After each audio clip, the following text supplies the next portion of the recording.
Hi, my name is Luis Jiménez and I'm the executive chef at La Loncheria in Brooklyn. Tortas. It's a traditional dish from Mexico.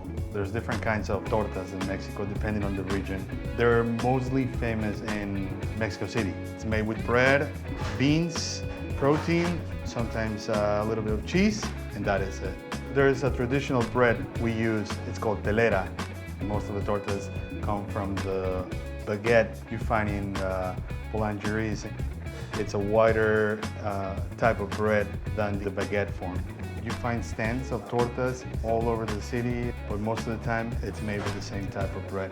There are tortas currently in New York City, but we're taking the tortas to a next level using our skills and experience. So we have the lamb belly torta, which is called La Niña Popov.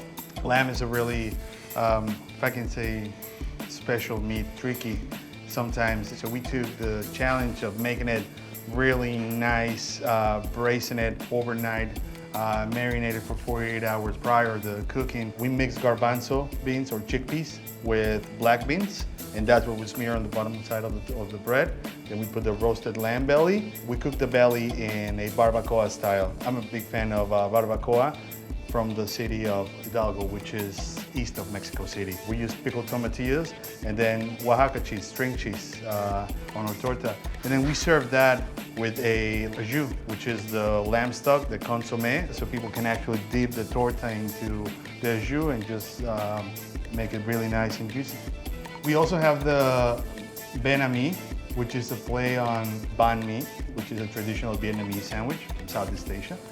So we took a nice piece of brisket, salted for 48 hours, and then put a double rub into the biscuit, braise it, and we get this really nice pink color around the brisket with the adobo sauce on top. We take 2 slices of the brisket, and then same setting, always the same setting. Mayo, smear on the bread, black beans with avocado leaf on the bottom. The black beans always have to be on the bottom. And then with the banh mi ingredients, which is red cabbage, lots of cilantro, and slices of jalapeno.